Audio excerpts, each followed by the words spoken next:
Welcome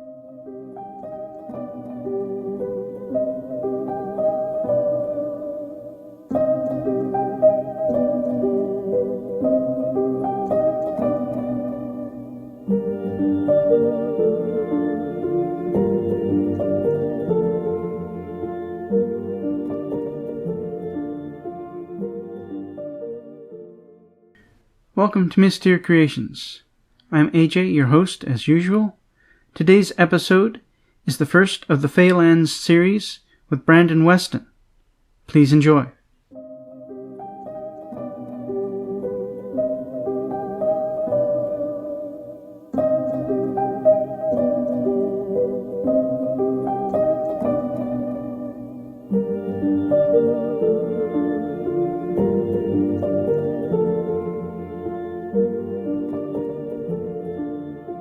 Welcome, Brandon. Can you tell us a little bit about yourself? So I'm Brandon Weston. I'm a folklorist, writer, and healer living in the Arkansas Ozarks, and I specialize in researching and also practicing traditions of healing and folk magic that is specific to the Ozark Mountain region. So we're going to be talking about Fey creatures, particularly house spirits and house fairies. Can you tell me a little bit about what you think they are? Sure. So in Ozark folklore, we have a lot of different fairies, most of which were inherited from European folklore traditions, but then we also have a lot of indigenous influence on the folk beliefs as well as African influence. So that has changed kind of the view of spirits and fairies and things like that. Generally speaking, people will refer to fairies and spirits interchangeably. So sometimes they'll refer to fairies as spirits, sometimes spirits as fairies. Other times you see people referring to them as angels, which is pretty common, especially amongst more conservative people. Generally speaking, the fairies are kind of often lumped in together under the heading little people. And accounts of the little people vary from storyteller to storyteller, family to family. Ozark traditions are very family-based. I always like to say there are as many practices and beliefs as there are practitioners and believers. So these things kind of vary from household to household. But the little people seem to be kind of an overarching connector. So little people beliefs are pretty common. And for some people, the little people are synonymous with fairies in general. So you have lots of different subcategories underneath that. The vast majority of little people believers, though, will say that they are their own category. So they are actually a category under the heading fairy or spirit. So beliefs kind of vary, but the little people are very common. So you have little people that live in your homes. You have little people that live on the land. More commonly, you see little people as protectors of nature. So they actually protect natural land features like waterfalls, natural springs, rivers, things like that. And so it's very important that, the human remains in balance with the natural world. Otherwise, you're going to offend the little people. But we do see the little people coming indoors a lot of the times. And so they can kind of be put under that category of house fairy or house spirit. Okay. We do have a tradition, specifically, one of those mini categories of fairies. We do see occasionally the term house brownie used quite a bit, actually, and that's an inheritance from European folk traditions. That is actually one of the few European terms for these fairy categories that I've actually seen pop up in the Ozarks. Normally, when people refer to them, they have very specific sort of Ozarky terms. So you don't often hear things like, goblin, kobold, or, things like that, apart from brownie. Sometimes people will just refer to them as the little people, but other times they'll say, one of my favorites is the green bean picking man. who is a specific fairy that helps you pick your green beans in exchange for moonshine, things like that. That's cool. But House Brownie does pop up occasionally in the folklore record. I've encountered Ozarkers who still refer to the spirits of their home as house brownies. And of course, as with a lot of the old world traditions, there's a lot of practices of petitioning house brownies, as well as keeping them happy, things like that. Okay, what could you do to attract such a creature? Well, generally speaking, at least according to my own beliefs and the people that I've talked to in the Ozarks here, all dwellings sort of naturally have them for whatever reason. I have my own theories about it. Several of the people that I've talked to, the idea is that they want to get inside as much as we want to. So, the little people are, often portrayed as mirrors of our own society. So they have houses, they have homes, things like that. And a lot of times they make our homes their homes. So a lot of times attracting this, the house brownies or little people isn't, you don't have to do much. They just sort of show up. But it's kind of a situation of, it's a very neighborly situation, or almost like roommates that maybe you can't choose. So I like thinking of it maybe as, staying in a dorm or something like that. You don't get to choose your neighbors. They are just kind of there. And so, you have to do things to make sure everybody's happy and, there aren't arguments and fights and things like that. So a lot of times people don't necessarily attract them to the home. They just sort of exist in the home already. Yeah. And the idea then is it's less about sort of asking them for protection and more about just entering into those dealings. So, a common thing is leaving food and drinks for them. And so somebody that might want to petition the spirits that are already present for aid, protection, good luck, things like that, they may just start leaving food and drink out for them. And then it's a kind of trial and error basis, because sometimes you leave out stuff that they don't like and, something goes wrong in your house. And so you try something else. But a lot of times these sort of house spirits, they're not all that picky. Sometimes just leaving out a little bit of food and drink, especially in the Ozarks, people will leave them out on holidays. Also, if they're having a party in their house or people over, things like that. The idea being that, do you want to include your roommates in on the festivities, in on the partying, or else they'll feel shunned and they may, do something tricky.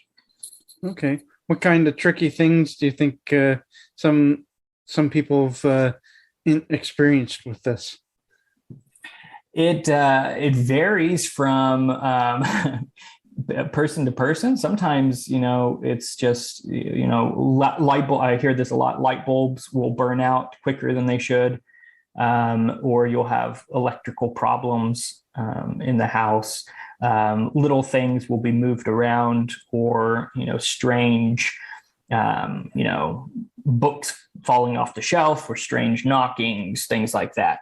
A lot of the same sorts of folk beliefs that surround ghosts also, which is kind of why a lot of times fairies, the little people, and spirits are lumped in together, because it's hard to tell between them unless you have the sight and are able to look between those. But then also, there's lots of stories about, especially the little people outside of the home. The little people of the land seem to be a little bit more independent. They're a little bit wilder. They're not like, roommate situation. They're more like neighbor situation. So you leave them alone, they'll leave you alone unless you want something. But in cases like that, there are lots of stories of people cutting down trees in their field to make more space for crops, and suddenly a barn burns down. Or, somebody wrecks a natural spring doing construction, or a boulder in the forest where supposedly the little people have made their home. And then, in one story, a guy was, they were shifting this big boulder on the edge of town, and he was a contractor. And so nobody wanted to do it because they knew that this was a weird spot. They didn't know why, but they just didn't want to do it. So he got his bulldozer out himself and started doing it, and moved the rock and everything. And the next day he broke his leg.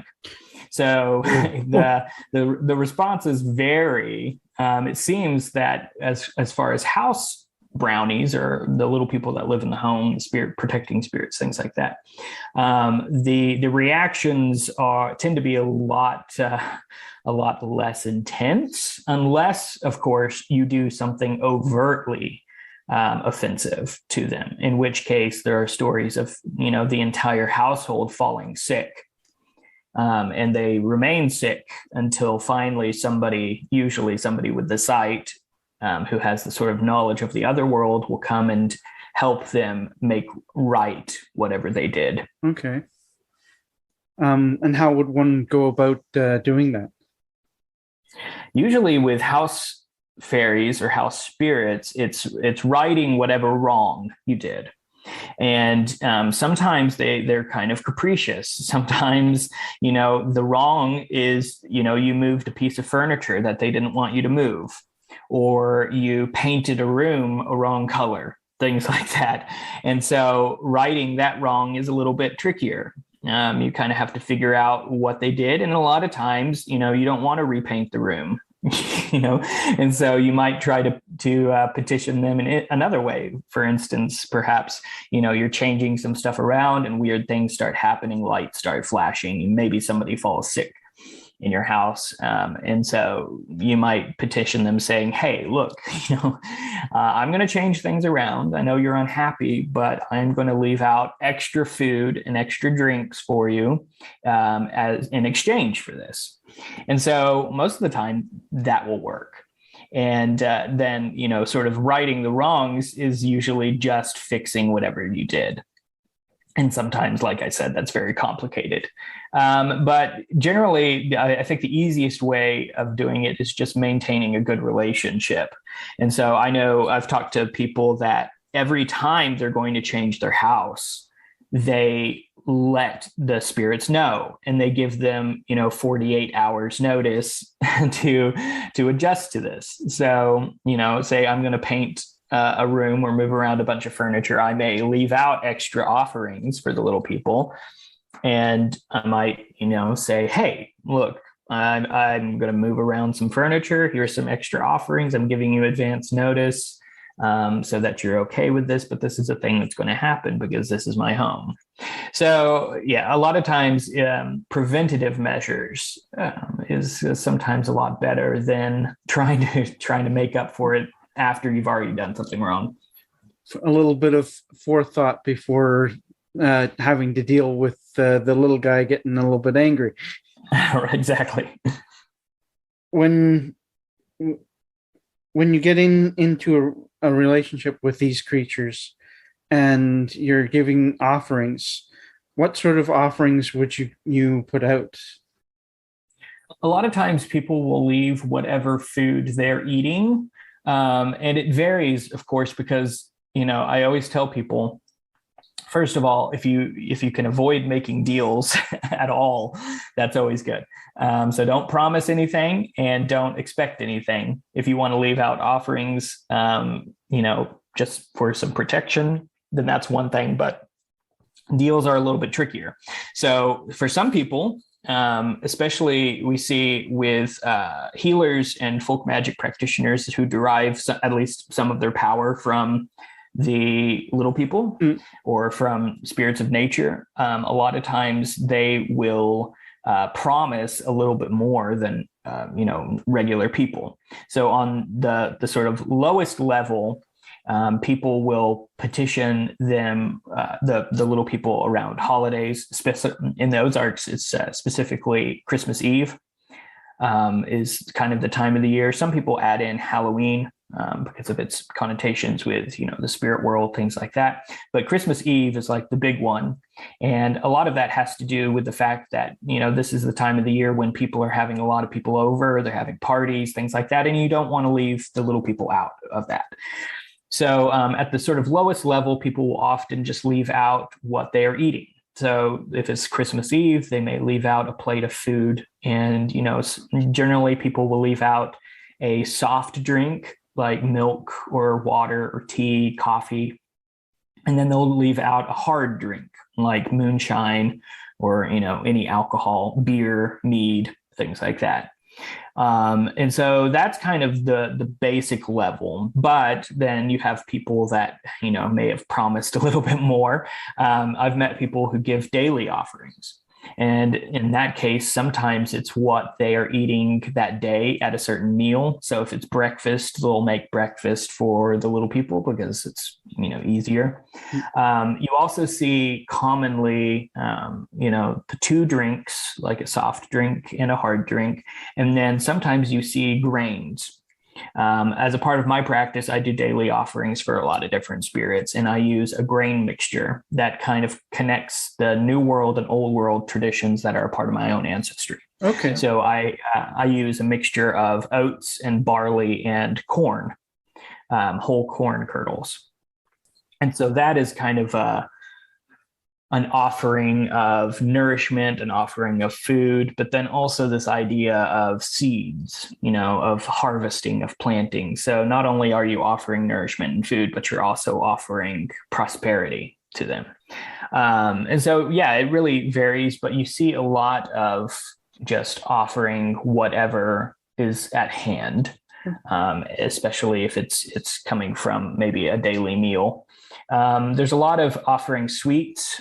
I've seen that quite a bit. Lots of cornbread, specifically like sweet cornbread, things like that.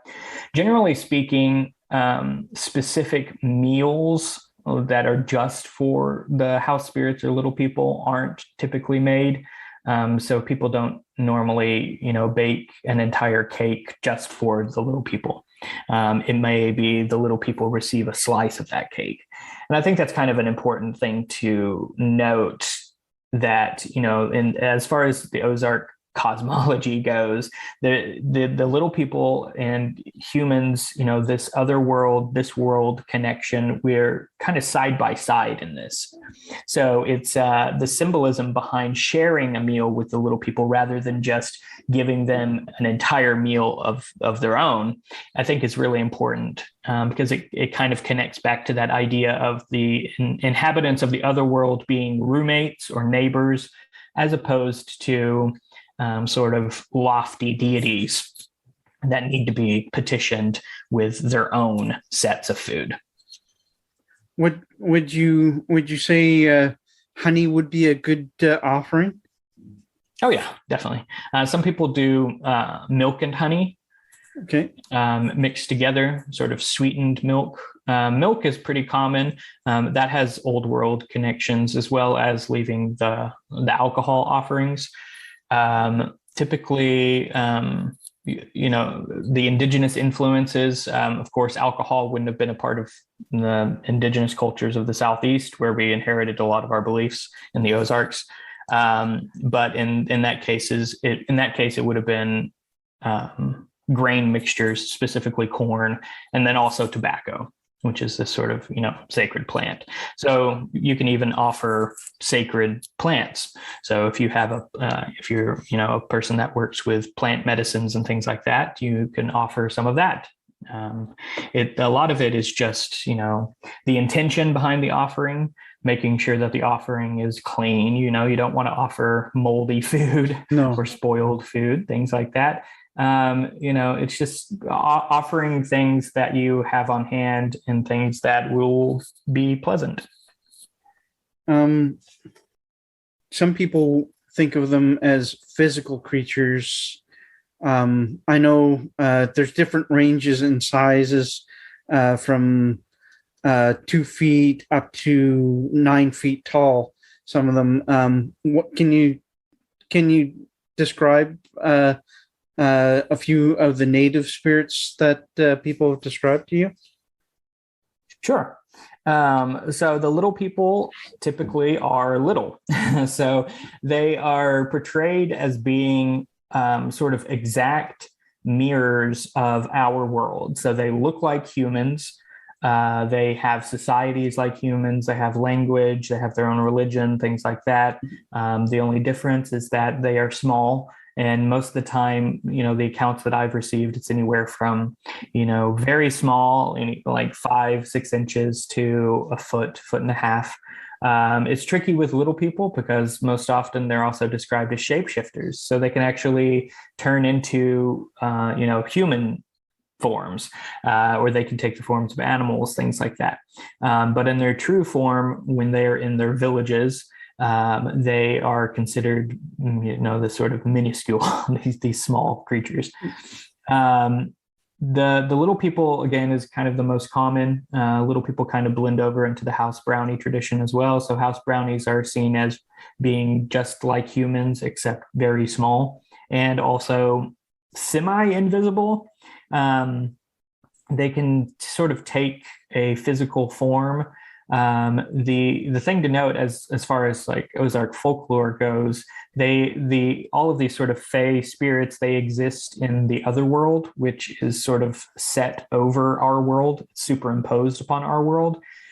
So, for instance, my house sitting here, I have a house in this world, but then also my house is in the other world as well, an exact copy of my house. So everything that I do in this world affects the house in the other world as well. And so the house brownies, the little people, they exist in my house in that other world. And so, they exist kind of in the same places, but they can, just like we can sort of at times pass between worlds, they can at times pass between worlds as well. And so, yeah, there are also other sort of categories of fairies that have different sizes. A lot of them are human sized. There are some that are much taller. We don't really, or at least I haven't encountered any giants, Ozark giants. But there are some that, are a little bit taller than humans. And sometimes, the tall ones are seen as kind of being a little bit more violent at times, a little angrier. Okay. They're specifically kind of like a Bigfoot attack. Yeah, but it's more sort of like we have traditions of wild men, which kind of connects to that sort of Bigfoot tradition. The wild men are, they're taller than humans. They wear clothing of leaves. They blend in with the forest. But they aren't considered primitive like a lot of the wild men traditions of Europe. I think that they in part influenced our traditions, but they're considered sort of protectors. As one person I was talking to, a storyteller I was talking to, was telling me they're the knights of the forest, protecting the forest and things like that. But they're also a part of the forest. They're born out of the forest as well. And they're typically described as being much taller than humans, and very imposing. Sometimes they look like trees. And so, you never know when you're going to stumble upon one, but they are watchers typically. So if you are doing, if you're doing nice things in the forest, you won't even see them. But the legends say that, if you're chopping down trees or, you're hunting without letting the spirits of the land know that you're hunting, they won't ask questions. They'll just, strike you dead. Myself, we have what we call our house brownie.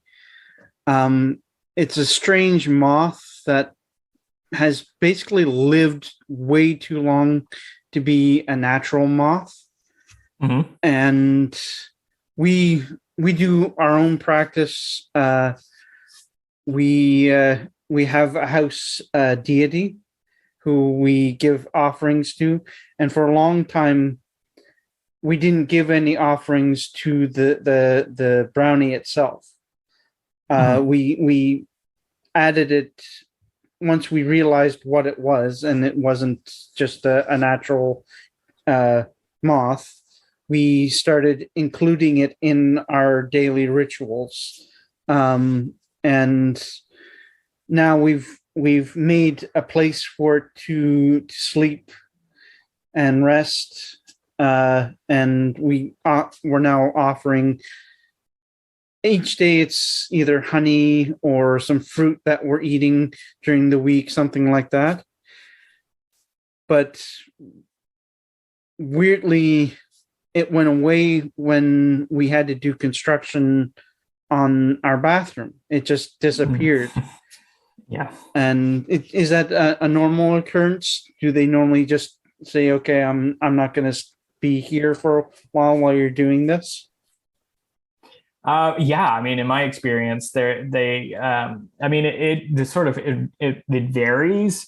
So a lot of times they are perhaps offended by what's going on. But I've also seen cases where the spirit just leaves for the time being because, maybe they don't like the noise or something like that, but then they come back.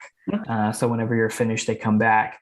In which case, I would recommend, once you're finished, maybe keep leaving out your offerings, and that might be a way of attracting that spirit back. Or what also happens a lot of the times is where one spirit moves out, another moves in. So you might actually have another house brownie or house spirit move in where the other one left. Speaking of that same creature, after we had finished the actual construction, I started painting this painting for my wife, and I done the just the plain canvas, and the brownie appeared and got in my face. It was flittering around in my face, and I could kind of see the form of it. And then it flew over to where the canvas was sitting and sat down on the canvas and then disappeared from there. And then the next day I said, "Okay, I guess you want me to paint." And so I started painting this painting, and it's of kind of a fairy door leading to from a dark forest into a tunnel of kind of sunlight, and there's a black stag in the center of the sunlight, looking down the tunnel towards people. And when I was doing that, I was painting. It flew up, landed on my hand, and I remember it felt like I was holding up something that weighed at least about 5 pounds. Wow. It wasn't like a normal moth where, and normally moths won't do that because it would kill them. Right. So it was incredibly powerful. It was like it was saying, "Thank you for doing that," and that's kind of what I got out of that. We'll be right back.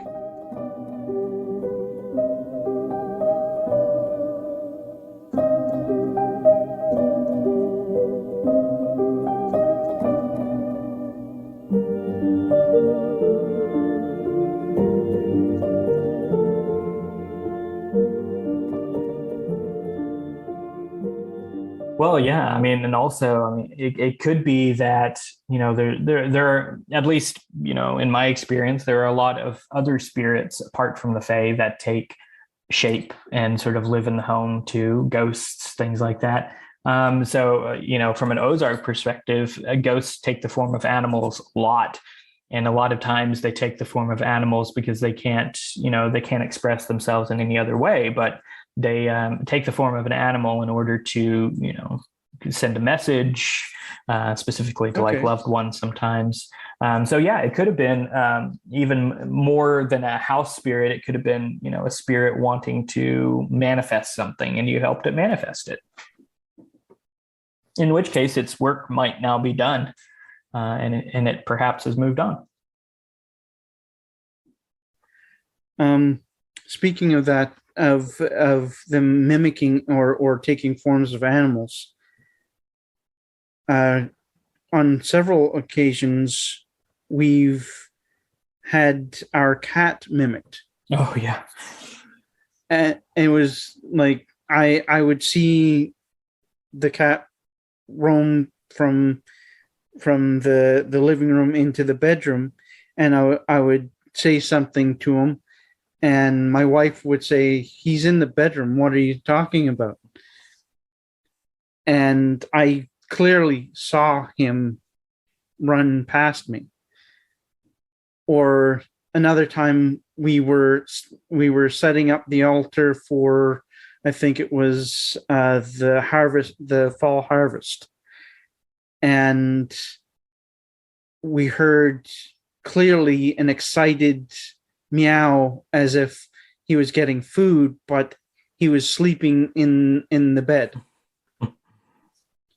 So it wasn't him. What kind is there? Has there been instances where people described that sort of thing? Yeah, definitely. Spirits taking the form of animals. They're not, a lot of times in the Ozarks, they're not described as being little people, although most of the stories about little people, they're taking the form of humans. And so there's a lot of odd human interactions that people think are probably, interactions with the little people. But a lot of different land spirits can take the form of animals, spirits of the dead, things like that. So yeah, there is a tradition of that. The old stories, this isn't so much a common belief because beliefs about witches have kind of changed a lot over the years. But in the old days, things like that, it might be a witch as an animal, because, that's a part of the sort of the old witch belief, is that, witches could take the form of animals. And so seeing strange doubles of animals, like, you just milked a cow in the barn and then you go outside and the cow is in the field. And, so then you're like, well, what did I milk? And so you go back and the cow's not in the barn anymore. And so, there's definitely stories about weird occurrences and things like that. There is, I don't know, it's not really considered a fairy spirit, but it is sort of it can be lumped under the heading, the spirit heading, I guess. We do have boogers in the Ozarks, and so booger, it's connected to the same root word as boogeyman, bogey, bogart. There's a lot of others. Bug, like in bugbear, the mythical creature. So they all have the same sort of root in this sort of dark creature. So Ozark boogers are shapeshifters. Sometimes they're said to be witches. Other times they're kind of their own creature, but they're always solid black animals, and they can change in between forms. And so there are a lot of stories about people seeing, giant black dogs running across the field, or black rabbits, things like that. And so these are these sort of creatures that aren't considered good. they're mostly omens, bad omens, or they can do some harm and things like that.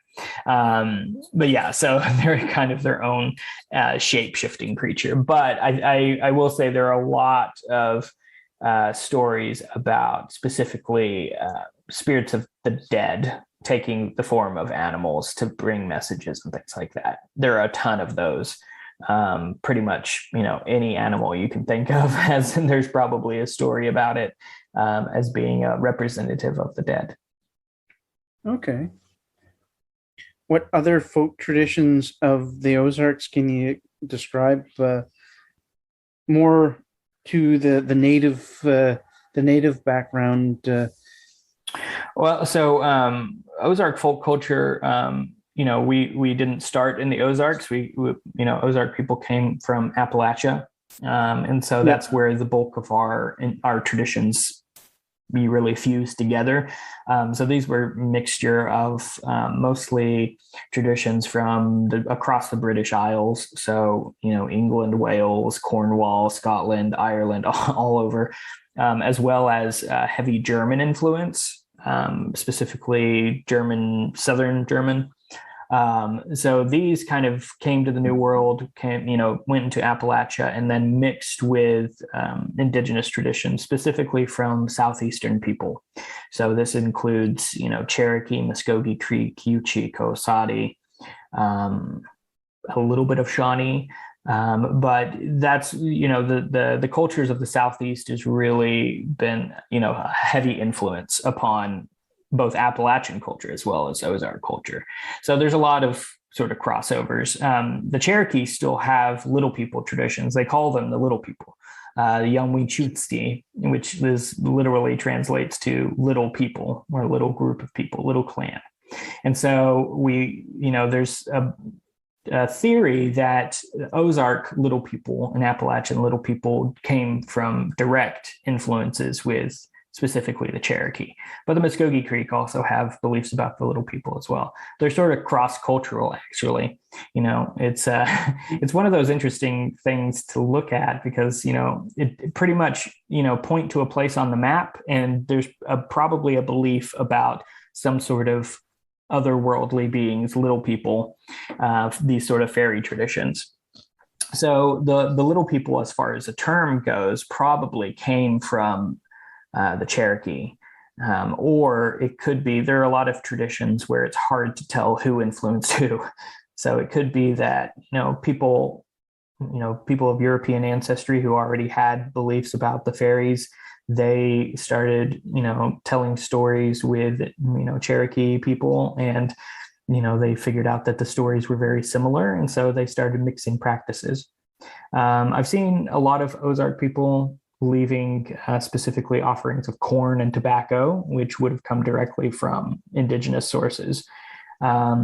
Across Europe, offerings that would have been left included grains, because there's at least this, in part, there's this idea that, if you're taking something from the land, you have to leave something of the land. So if you're growing wheat or barley, you should leave some of your wheat or barley for the little people, for the fairies. And but specifically maize, corn, and tobacco would have been a New World influence from indigenous people of the Southeast. And that's probably the I guess the biggest or most blatant influence that still goes on in the Ozarks, people leaving either whole corn or ground cornmeal and tobacco as an offering for the little people. But yeah, there are others. So the indigenous people of the Ozarks before Ozarkers got here were the Osage. Unfortunately, there isn't a lot of Osage influence in Ozark folk belief because they had already been removed from the land prior to the Ozark people arriving here. So in the early 1800s, Indian Removal Act, removed tribes from their lands to Oklahoma. The Osage were a part of that. And that's part of the reason why, it's pretty much the main reason why the, Ozarks were settled, was because all of this land was opened up by the government. Unfortunately, and I do know that the Osage have little people beliefs. There's some published works from Osage storytellers and things like that about the little people. But that's one of those areas that, I'm particularly fascinated by, but unfortunately we don't have a lot of Osage influence upon the Ozarks. It's mostly, people ask me a lot, is there any, do you see any influence from Plains Indians, things like that? And no, the influence upon the Ozarks would have come from Appalachia, which would have been the southeastern people, which they all had very specific traditions that pop up sometimes. I know in Somerset area in Kentucky, the Shoshone have some influence there. Would that have been part of that influence? Yeah, definitely could have been. Ozark families that came over, it wasn't, they didn't come as communities. They came as individual families or sometimes, extended families. And so if, you happen to have a family from the Kentucky Appalachians who had Shoshone influence, they could have come over. to the Ozarks. But that's one of the difficult areas when we're looking at Ozark folklore and folk beliefs is, you really have to look at each individual family. And now you can look at communities because, families spread out and they made towns and things like that. But the influences between families are sometimes really big. So, sometimes people have, I've met quite a few families that are, also indigenous families still in the Ozarks. Their families were removed and then they were able to come back. We also had, it was called the Old Settler Cherokee. Yeah. So the Cherokee that came from the Appalachians and settled in the Ozarks before the Indian Removal Act. And so a lot of those Cherokee families either remained, they hid in the woods, or they were forced out and they came back. And so in these families, even from family to family, you have different indigenous influences. So you may have one family that was influenced by the Cherokee folk beliefs. You have another family that was influenced by Muskogee Creek, or, even Osage, things like that. So yeah, it's really, the family to family differences are sometimes pretty extreme in the Ozarks. That's excellent. The individual families, are there a lot of families that practice folk magic in the Ozarks still? It's hard to tell just because, people are still so spread out in a lot of areas. Yeah. And for a long time now, even though we're in sort of a more open culture now, a lot of the folk practices and folk beliefs are still kept secret within families. And so, in a lot of cases, you don't know if a family is practicing these things. I did a bunch of collecting of my own folk stories and remedies, recipes, things like that. I did a few tours of the Ozarks, just collecting from whoever wanted to tell me anything. And it was interesting because, once people started figuring out what exactly I was looking for, more and more people started coming forward. And so, and I'm even finding this, I published the book this year, and people, even in my own family, have emailed me and said, well, did you know that cousin so-and-so could stop blood using this charm, or had the second sight, things like that. And so it's interesting because, because these traditions in a lot of cases are common amongst families, they're almost considered mundane. And so people don't think anything of them until somebody from the outside says, no, these traditions are actually very interesting and unique. Yeah. And so I would say, from an outside perspective, if you were just looking across the Ozarks, you will probably not find any folk magic, folk practices. But once you start digging in, you will start finding a lot of that stuff. I've met farmers who still leave, offerings for the little people when they're planting. I've met farmers who, and these are not fringe people. These are, churchgoers. These are conservative people, but they still refuse to cut down certain trees in their fields because they believe that the little people live there, things like that. There's this old Ozark saying, "We always lie to strangers." And it's kind of, it's not out of any sort of malice or anything like that. It's really Ozark culture. Protecting your own. Yeah, absolutely. And Ozark culture has been so secretive for a long time, and it probably will remain that way for better or for worse. But yeah, so I think from the outside, you probably won't find any of this stuff. But if you start looking in, especially if you are with Ozarkers, Ozarkers are always much more likely to talk to other Ozarkers. You'll start finding a lot of these beliefs popping up in families. With your own work, you mentioned your book. What's the name of your book, actually? It is Ozark Folk Magic, Plants, Prayers, and Healing, and it is out from Llewellyn Worldwide. It came out in January. Yeah, it's been really exciting. It's been, sort of a project of mine for a while now. I'm happy to see it see it in print, and people are enjoying it. And I'm getting lots of good feedback from other Ozarkers who didn't know that they had folk practices in their own families. Excellent. And well, that'll probably generate some more stories that you'll be able to add to your collection, and possibly bring out another book at some point. Absolutely. With talking about the Fae creatures, their lands themselves, how would you describe the connection between our world and theirs?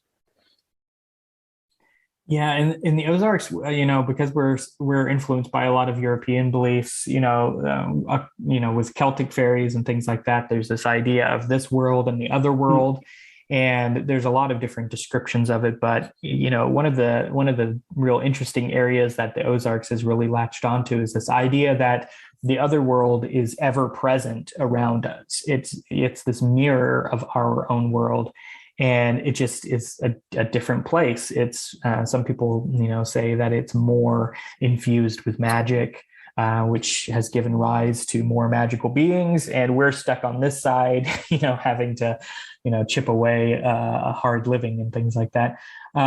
It's really interesting, this sort of this world other world divide.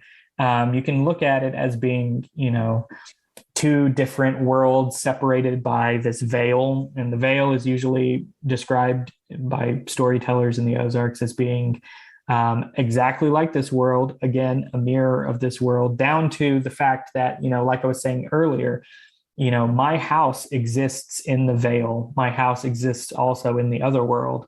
These trees exist across all three worlds. It's just the inhabitants that are there are sort of superimposed upon each other.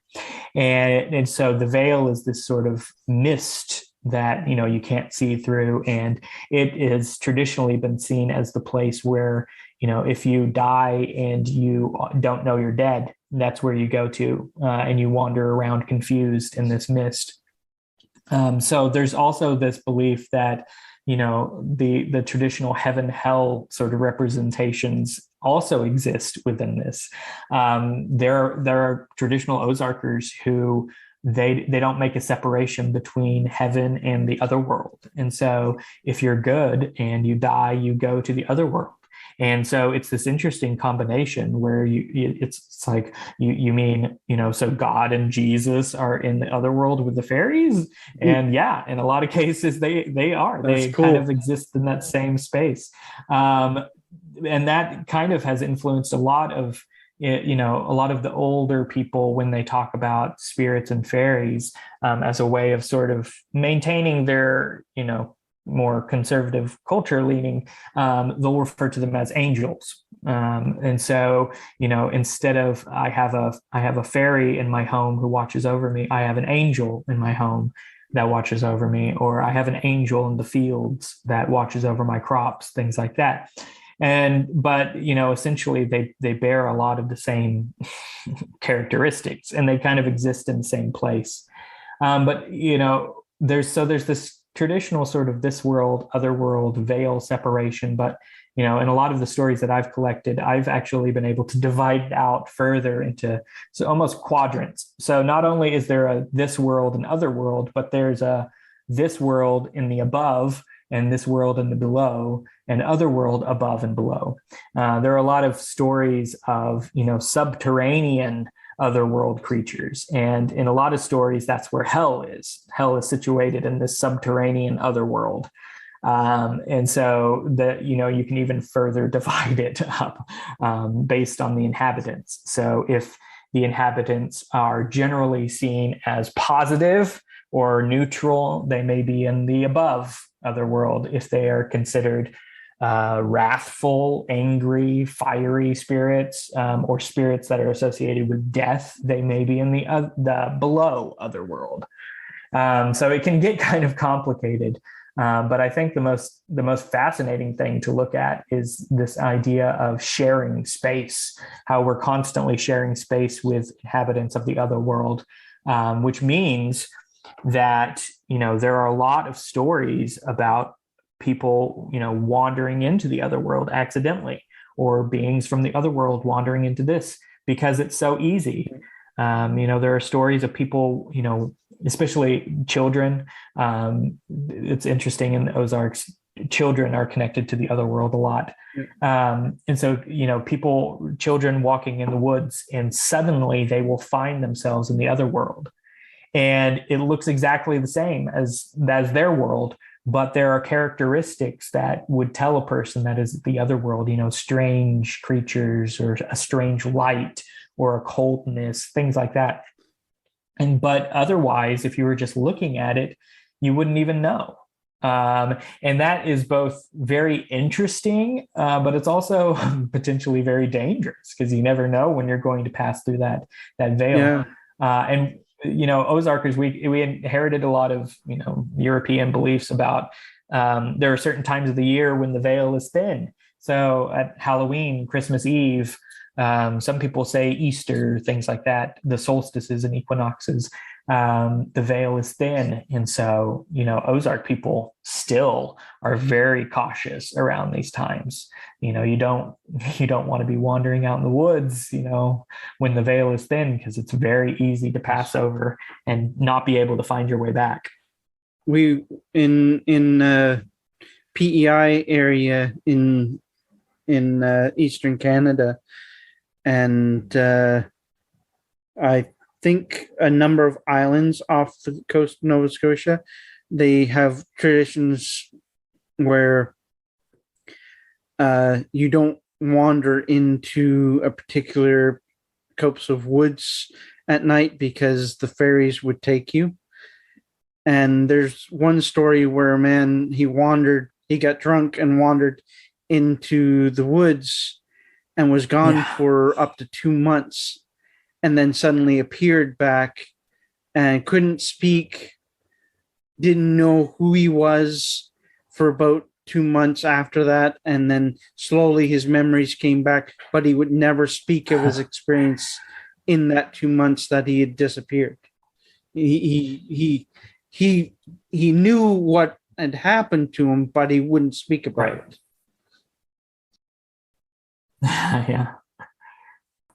Yeah, that's I laugh about it, but that is so similar to a lot of the Ozark stories that I've heard, specifically people that are become, they can't speak, or they've lost some ability through that passing. There's a lot of stories about healers and folk magic practitioners that derive their power from the other world. So, they may accidentally pass into the other world and, usually the stories that they, will go into the other world, and there's a spirit or a fairy that will help them find their way back. And the person is kind to the spirit and maybe gives them some food or something that's on them, a trinket, as a thank you. And then the spirit will say, wait, let me give you some power on your way back out. And so they may have the power to heal, or the second sight, the ability to see into that other world and into the veil. And so that's really common. But then you also have a lot of people that, accidentally go into the other world and then come back blind, or can't speak, or can't hear, or something like that. And in Ozark culture, I think this is probably cross-cultural, but specifically in the Ozarks, there's this idea that you don't talk about certain things because you don't want to tempt fate. So talking about the little people, tempts fate that the little people are going to show up. And so, especially in a case where somebody, accidentally went to the other world and was gone for 2 months and then came back and couldn't speak, they may not want to speak about it because, you may tempt fate that it might happen again. And Myself, when I was born, both my mother and our heart stopped. And we were both revived, obviously, because I'm here talking to you. Right. But throughout my life, I've had 2 other incidences where I have died and come back. And when you speak about kind of being part there in the other world, part here, I've had that lady basically say that I'm undead, that I'm half alive, half dead because of those experiences, and I can work in both realms. Right. And I don't, other than being able to sense when something's around, and I see things like this. The last few days have been kind of weird here. We had what my wife called a witchy moon last night.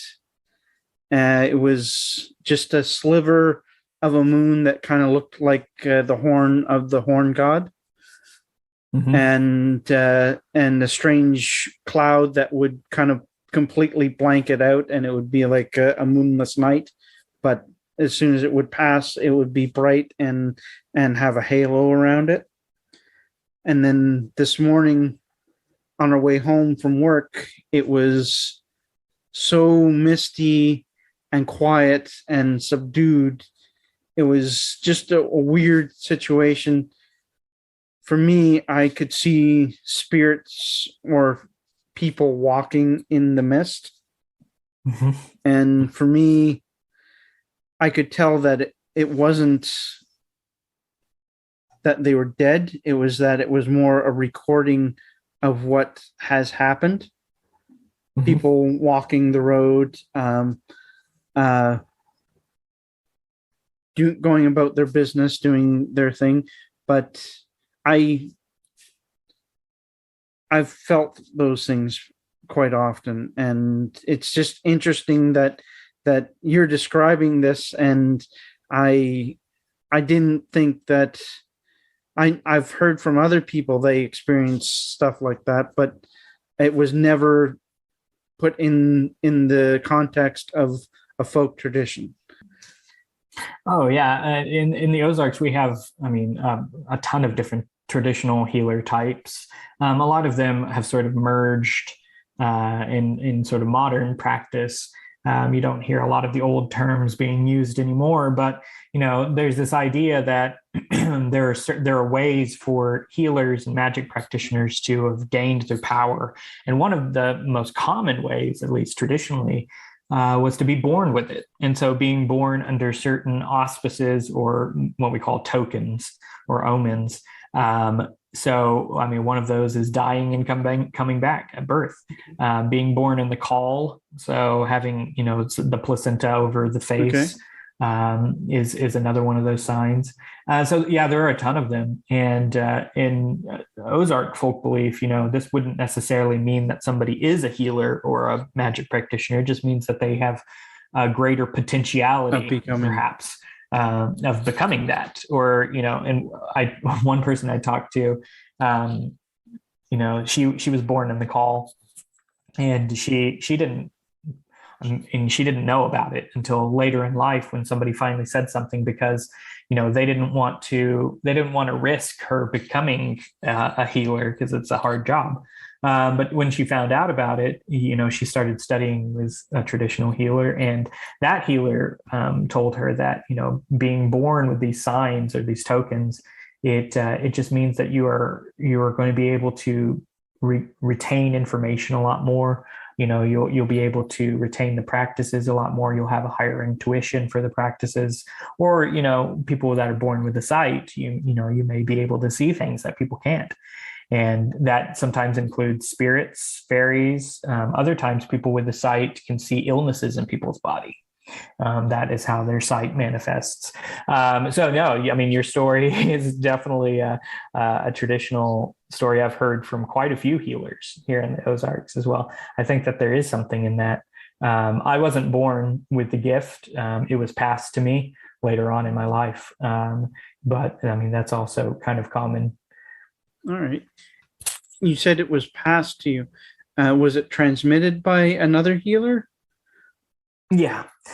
So in the Ozarks, I always like to give the image.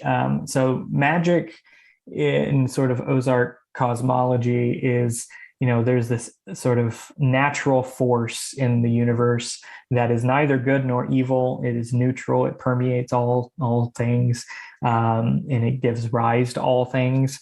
A lot of times, more traditional people will say this derives with God, but then there are a lot of people that think it's just nature. It's sort of beyond those ideas.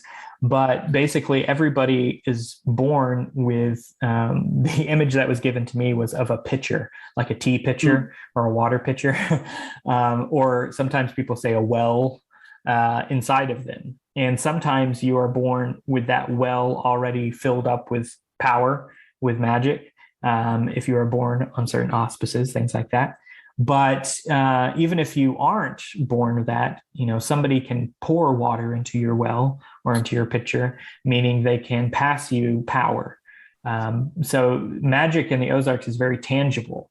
You can gain it, like I was passed the power, at least in part. I've been passed from power from a lot of different sources, but there's still a traditional belief that when you're passing that power, you're physically pouring it from your own pitcher or your own well. So you are losing the power yourself as you pass it to others. And so a lot of times healers or practitioners, traditionally at least, would enter a sort of retirement in their old age, and they would just get rid of all their power. They would pass it to a grandchild or an apprentice or something like that. They would just pass all of it, and they would have no more power, but all of it would live on in their student, whoever they passed it to. Myself, I get my power from being in nature. That to me is most restoring. And but when I was a young child, I got lost in the woods, and when it got dark, I was a little bit scared, but I felt like nature itself protected me then. But this is just a memory from when I was 4, so a long time ago. 40 years ago. Holy God. It's a long time. But yeah, my grandmother and my mother both were of what you call the cunning sense. They would my mother could control the flame of candles. She could when she needed my father, she could basically psychically contact him, and he would call within a few minutes. Their connection was so bound that when she was pregnant for me, he had all of the morning sickness and all of the cravings, which was great for her. She didn't have to deal with that. Right. But there was a time that she had a craving for a banana split, and because of that craving, he ate 12 of them before coming out with one for her. Oh wow! So, I think we have more connections to nature, to magic, to life than we really realize. Right. When you're working with house spirits or spirits in general, how do you control that interaction yourself in your practice? Yeah. So personally, I also derive a lot of power from nature. Just, that's a way for me to sort of reset my batteries. I think that traditionally Ozarkers have had such a strong connection to the land. It sort of is a part of all of our folk practices. When Ozarkers came to the Ozarks, they already had a long tradition of living in the hills in isolated places coming from Appalachia. And you kind of see the importance of nature in a lot of our folk beliefs, specifically around spirits of the land, fairies, things like that. This idea that protecting nature is, in turn protecting yourself. So taking care of a natural spring because, you want to make the little people happy. Well, beneath that, you're taking care of a natural spring because you benefit from the natural spring because it's water, and you don't want to destroy it because you would be, shooting yourself in the foot, so to speak. And so there's a lot of these sort of, traditional taboos and folk beliefs about all derive from nature, from living in the natural world. When to harvest certain plants, you don't want to harvest certain medicinal plants at certain times of the year because they belong to the little people. But beneath that, you don't want to harvest those plants because maybe they're seeding right now, and you want the seeds to go into the land. You don't want to take the seeds. So there's a lot of this sort of dual layer of the folk beliefs that I think derive within nature. And house spirits also, I think it's this idea that, hill folk may be isolated. Traditionally, they've been very isolated, but you still have these sort of otherworldly neighbors. And keeping a balance with the other world means that your house will be balanced. And so I think a lot of the practices of giving food to house spirits, things like that, it's more than just superstition. And, a lot of folklorists in the past have sort of just put it as that, as people just, being afraid of the world around them. I think a lot in a very deeper level, it is, I think it's cultivating a lot of compassion, giving up some of your food to entities that you can't even see. It requires a lot of faith. And I think it's an extension of, the importance of nature, but then also an extension of just sort of traditional spirituality, traditional religion, and this connection to the natural world.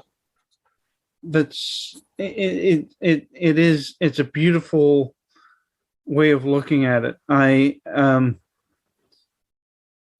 I've talked to a number of people recently. One of them was Einar Selvik, who he does Norse folk music, and he is an animist. So he looks at everything having spirit, everything kind of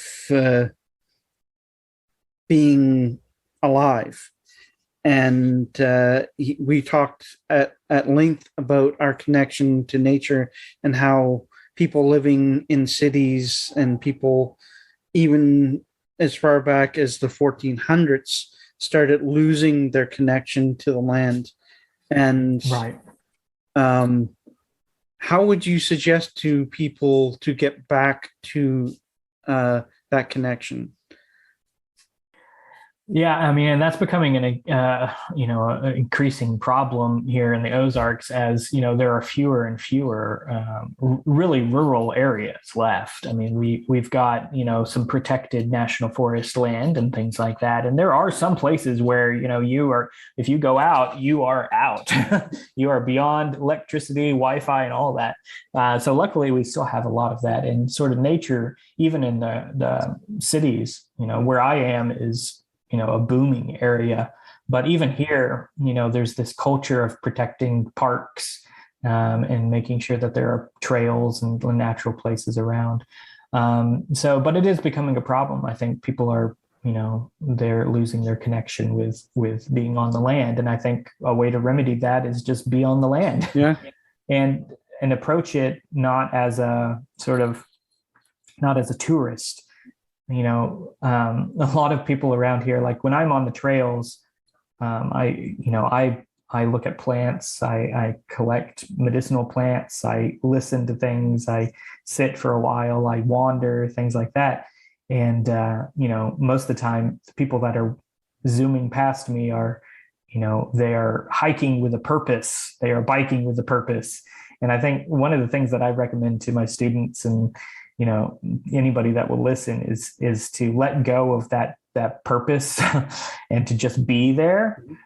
So when you go out even to a paved trail through the woods, doesn't even have to be out in the middle of nowhere. Just when you go out, just, slow your walk, listen, breathe, stop and eat a blackberry instead of being afraid to eat a blackberry. And just to kind of allow yourself the time and space to be sort of beyond time and not worry about time, and just, listen to nature and to just be there. Our ancestors had such a close connection to nature because they were constantly surrounded by nature. They didn't have anywhere else to be. Yeah.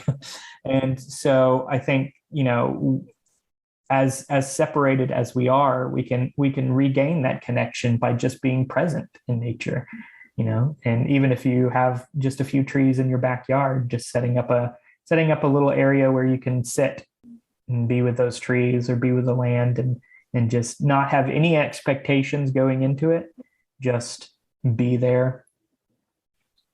Yeah. People had to struggle against nature to kind of keep nature at bay at some points, and I think that struggle they pushed too far. Right. And when you're coming back to that, like you described, go sit, be silent for a while, let things come to you. And I think that's a very Zen style of practice. Right. And I've been a Zen Buddhist for 29 years.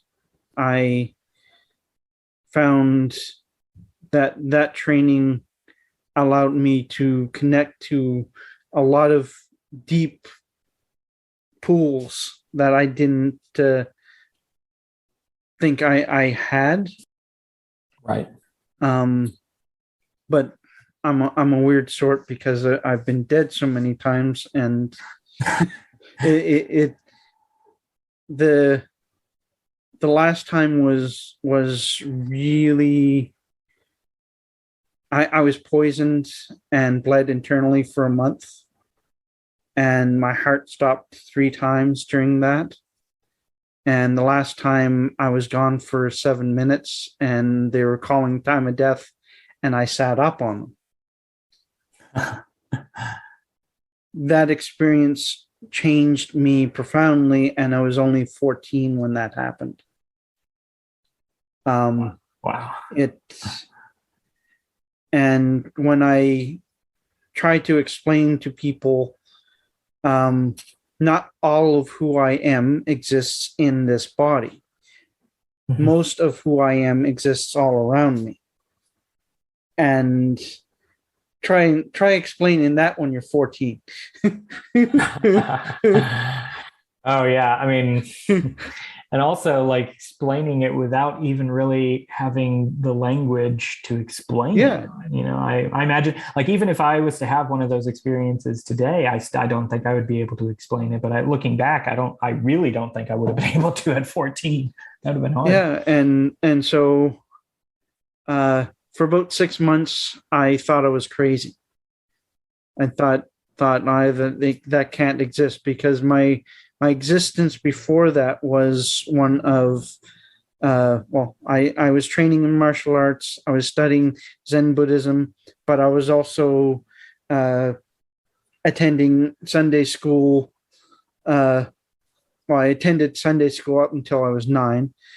And so I had the Protestant, the Church of England take on spirituality and a little bit of Buddhism. But at 14, you don't understand yourself, let alone those deep concepts. Right. Throughout your life, have you had situations where you've had that expansiveness, where you've kind of found yourself existing more as a being than as a human? Oh, absolutely. So, I mean, I come from a very long and twisting sort of spiritual journey. So I've had a very, I'm only 33, but I've had a very long life of spiritual exploration and things like that. And I think, growing up, I grew up in specifically a Southern Protestant church, not Baptist, but it was more charismatic. So more sort of towards the Pentecostal side. And so, a lot of the experiences I had growing up, I sort of later on sort of cast them aside just because I was like, well, that was, those people were so conservative and so ignorant and all this other stuff. And, at this point in my journey, I'm going back and revisiting a lot of the experiences I had in the first part of my life as being really very spiritually formative, this and sort of going back and analyzing the spiritual practices outside of the religion. So taking the religion and sort of looking at what's underneath that, at the very important spiritual practices underneath the religious stuff. And so I think, I've talked to Ozarkers, healers and non-healers alike. And one of the things that has really interested me about traditional Ozark culture is, before, the Ozarks have gone through a lot of different stages. And the most recent stage has been leaning towards this very, very conservative religious stance, which hasn't always been here in the Ozarks. And that surprises a lot of people. Traditionally, people, yes, were religious because it was a part of their culture to be religious, but they also maintained this very sort of deep connection with simplicity, this deep connection with silence, with these sort of natural energies and forces in the world, the idea of mystery, which I think we've lost a lot of today. And so this sort of traditional religion in the Ozarks is more geared towards this idea of, you're not just an individual. You aren't even above nature necessarily. You are a part of nature. You're a part of this, something bigger. You're a part of this tapestry. A couple of my traditional healer teachers always put it as this tapestry of life. Every piece has its place, but the pieces may look different. They may have different textures, but it's all the same blanket. And that's a really important image to have, is this idea that when you're sitting in nature, or even when you're sitting in an office building, you are fitting into this blanket that is the same for you. You are on the blanket with your enemy. You are on the blanket with your friend. You are on the blanket with nature. It's all the blanket. And, I talk to people about traditional Ozark spirituality, and I say things like that. And they, people say, well, because we have, a lot of Buddhist and these sort of cultural connections these days, people are like, well, that sounds like Buddhism. That sounds like all this other stuff. And I'm like, you have to understand that, like, human spirituality it's not dualistic. Mystics and saints throughout time, it doesn't matter what religious connection they've had, they've said the same things. They've had, they've talked about this connection to other life, this non-dual connection. And it's like, and so you've kind of got to go beyond your preconceived notions of culture and preconceived notions of religion and things like that. And so I've been very lucky to have been able to have such a connection to spirit and things like that. I think probably because at this point, my karma has ripened in such a way that I'm able to do that. I consider myself very lucky. But I also consider myself lucky to have been able to meet a lot of people who really have altered my and done away with my preconceived notions and stereotypes about culture, things like that. So yeah, that's definitely, that connection is still such an important part of my own practice. I'm not a Zen Buddhist. I am a Vajrayana Buddhist, okay. But it is, but it's all the same thing, essentially, Same at the base. End of the day. Oh yeah. Is there anything you would like to promote that you're doing right now? Well, so the book came out this year, of course, and people can always find out more information about me and the work that I do at my website, ozarkhealing.com. Okay. I also have a Facebook page, Ozark Healing Traditions, and an Instagram at Ozark Healing Traditions. I just set up 4 classes, virtual classes for this fall. That I'm pretty excited about. And so if people are interested in learning more about Ozark folk magic and healing practices, they can look into those classes. Recordings will be available after the classes. But yeah, they can look at my website, ozarkhealing.com. And I always post all of my upcoming classes, in person and virtual both, on there. Excellent. Well, thank you very much for Absolutely. coming on with me.